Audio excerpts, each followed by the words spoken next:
Y estamos en el Instituto de Biología y Medicina Experimental, IBIME, en Buenos Aires, en donde vinimos a ver el grupo de Gabriel Rabinovich, que ha hecho un descubrimiento revolucionario que puede tener implicancias muy interesantes en el tratamiento contra el cáncer.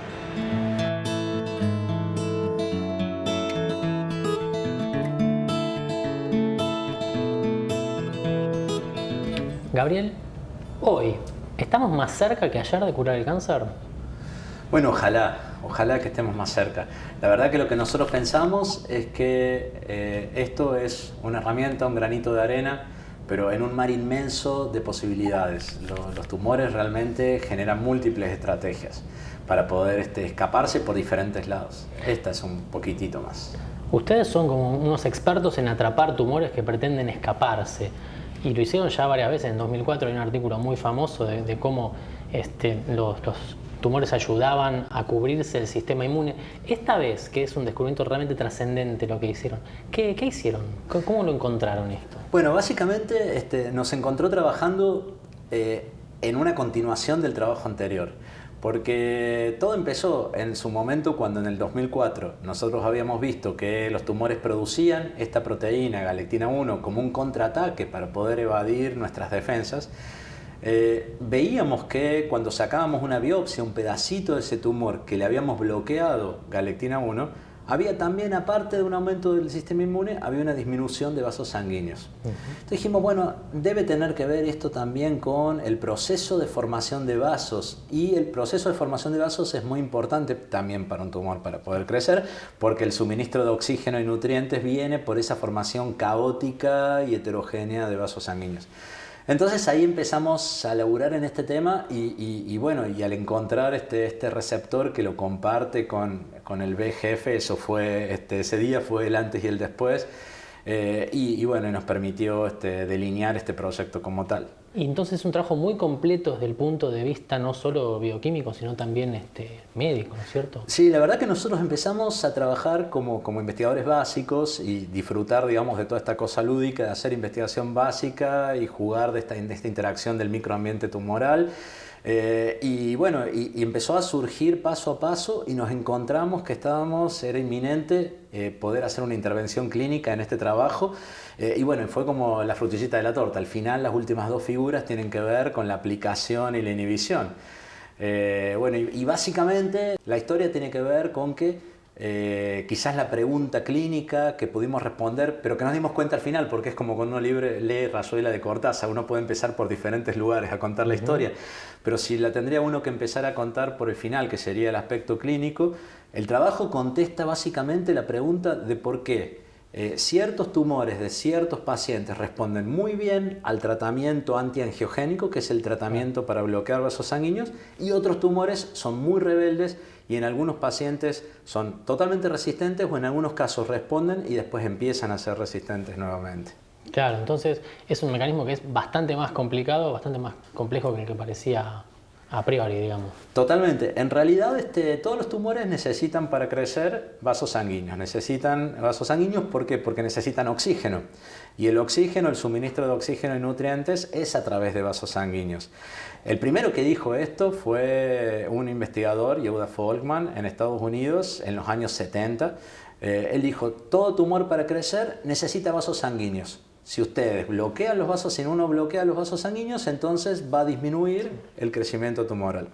Bueno, muchísima gente se puso a trabajar en esto, que era la angiogénesis. Después se dieron cuenta que esta angiogénesis era aberrante, no es como en un tejido como la piel, los vasos sanguíneos son muy ordenados. En un tejido como el tumor, los vasos son caóticos. Hay una mezcla de vasos sanguíneos cortos, largos, de calibre mediano, de calibre pequeño, que le llevan oxígeno y nutrientes al tumor. Y desde ese momento de los años 70 fue la búsqueda de cuáles eran las moléculas que suprimían ese crecimiento. Primero de todo, cuáles eran las moléculas que en realidad formaban esos vasos sanguíneos. Si uno tiene en cuenta que los vasos sanguíneos se forman por células que se llaman endoteliales, que son pequeñas células, cuando reciben el estímulo de esas moléculas que las produce el tumor produce moléculas, las moléculas se unen a vasos sanguíneos, da las células endoteliales y las células endoteliales proliferan, se ramifican y forman vasos sanguíneos. Y ahí en el año 1989 Napoleone Ferrara descubrió el VEGF, que es el factor de crecimiento del endotelio. Y eso fue una revolución enorme, porque al tener una molécula uno puede bloquearla en forma específica. Y bueno, y se generaron los anticuerpos anti-VEGF, claro. y la hipótesis era bastante atractiva. Uno bloquea el VEGF no se une a su receptor, no forma vasos sanguíneos y el tumor no se puede alimentar y no puede crecer. Pero te encontraste con una vieja conocida. Y me encontré con una vieja conocida nuestra de mucho tiempo, porque en realidad los tumores, lo que se ve es que este tratamiento anda muy bien en muchos pacientes. El hepatocarcinoma, que es el carcinoma de hígado, el carcinoma colorectal responde perfectamente. Hay otros tumores, por ejemplo, que empiezan a responder en una ventana de tiempo y después dejan de responder. Claro. Entonces la pregunta del millón que muchos oncólogos se hacen y biólogos tumorales es ¿cuál es el mecanismo compensatorio? Nosotros no es que en realidad no nos preguntamos, no hicimos esta pregunta desde el principio, pero llegamos a esta pregunta. Claro, no era una hipótesis tuya de partida, pero encontraste. Eso es lo lindo que tiene la ciencia, es saber aprovechar las sorpresas y las oportunidades. Sí, eso fue fantástico porque cuando veníamos del 2004 y los patólogos nos decían, sí, pero hay disminución de vasos sanguíneos. Y Diego se puso a trabajar en esta cosa de, toda su tesis doctoral fue en este proceso de angiogénesis inducida por galectina 1. De hecho, publicamos un trabajo en el 2002 en Journal Experimental Medicine sobre este proceso en otro tumor, el sarcoma de Kaposi. Y en un momento dijimos, bueno, pero busquemos el receptor, digamos, analicemos desde el punto de vista molecular, porque galectina 1 es una proteína que sabemos que une azúcares, que se llaman N-glicanos complejos. Se une a polilactosamina, que está en N-glicanos complejos, que es un azúcar muy complejo. Pero sabemos que ese azúcar tan complejo está unido a determinados receptores, y como la célula endotelial era la célula blanco, en un momento dijimos, bueno, busquemos el receptor. Y un día que Diego estaba trabajando en el año 2006, era 2007, usamos un ensayo que te permite ver todos los receptores de la superficie celular. ¿Cuál se prende? Como si fuese un semáforo, en verde o en rojo. ¿Cuál se prende? En verde. Y eso significa que se activa adentro de la célula. Y encontramos, me habla por teléfono y me dice, Gaby, encontré una sorpresa, fue una sorpresa enorme porque el único que se prendía era justamente el receptor de VEGF. Decimos, ¿cómo puede ser? Una lectina endógena está tocando, qué promiscua. Claro. Se está metiendo a la casa de otra persona que no le corresponde. Y está prendiendo la luz. Y está prendiendo la luz. Claro. Y entonces empezamos a leer la literatura y ahí es cuando nos empezamos a meter con esta pregunta clínica, porque dijimos, ¿no será esto la famosa historia de la angiogénesis compensatoria, de que hay alguna molécula todavía desconocida que puede tocar el receptor en ausencia del VEGF, porque yo secuestraba el VEGF y lo mismo seguía prendido el receptor? Mismo, claro. Durante mucho tiempo mucha gente le llamaba activación del receptor independiente del ligando, como que se prendía solo por autofosforilación. Pero no, bueno, es esta molécula. Nosotros le llamamos lectin dependiente de lectinas. Rescato ese momento hermoso en cuando te llaman y dicen, mirá, esta molécula prendió la luz, digamos, y esto es lo que estaba ocurriendo. Esos momentos, ¿qué sentís? No, bueno, es que ese momento, primero la pregunta es, ¿y no estuviste trabajando con VEGF? ¿No le pusiste el control positivo? Claro. Sí, fue como decir, bueno, buenísimo, esto sí es, y empezamos a verlo por diferentes vías, compramos anticuerpos bloqueantes de distintos receptores. Encerraron para todo demostrarlo hasta que teníamos toda la vía molecular, y cuando empezamos a disecar la vía molecular vimos que lo que hacía era mimetizar exactamente lo que sucedía con el VEGF, a distintas cinéticas, a distintos tiempos, con distintas afinidades. Claro.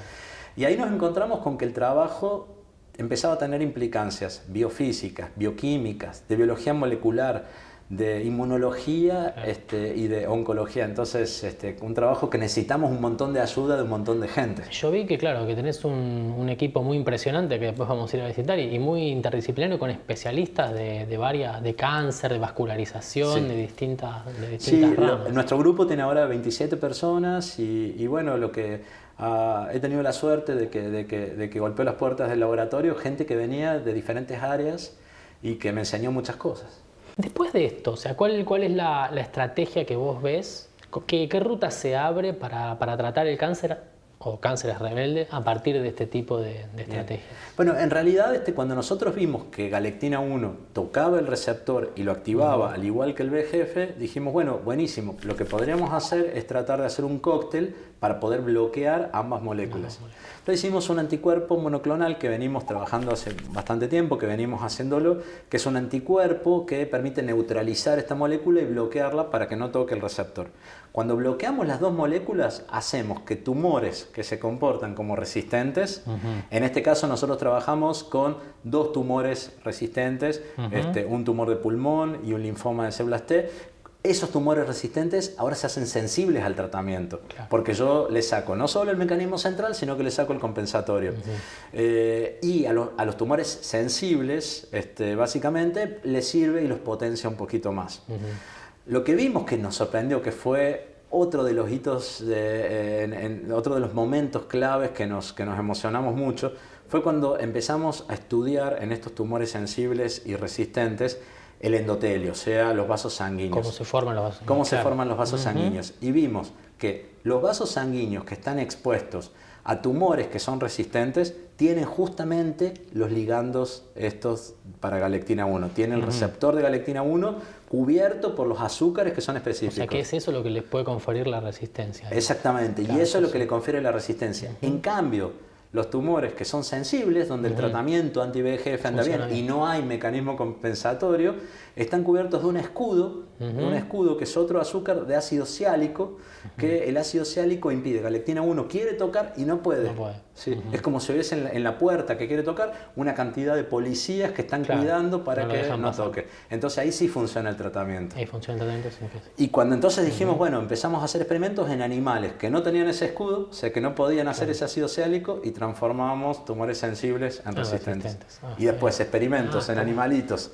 que no tenían los ligandos y transformábamos tumores que eran resistentes en sensibles. Porque algo interesante que vimos, que también fue la tercera parte muy sorpresiva, fue que cuando tratamos a estos tumores con el anticuerpo antigalectina 1, al día 7, que equivale a varios meses en un paciente, al día 7 en un ratón, vemos disminución de vasos sanguíneos. Pero al día 4 o 5 nos sorprendió muchísimo que hay una normalización de esa vasculatura tan caótica. Se empieza a normalizar y se empieza a parecer mucho más a un tejido normal. ¿Eso te ayuda? Eso ayuda muchísimo porque no se genera ese ambiente hipóxico de falta de oxígeno, entonces no se generan mecanismos de escape y el sistema inmunológico, como está tan normalizado los vasos sanguíneos, los linfocitos pueden migrar, llegar al tumor. Atacar el tumor también. Puede ir a atacar el tumor, entonces hay dos flancos diferentes. Un arma de doble filo. Exactamente, a tiempos cortos es un inmunomodulador y a tiempos largos es un antiangiogénico.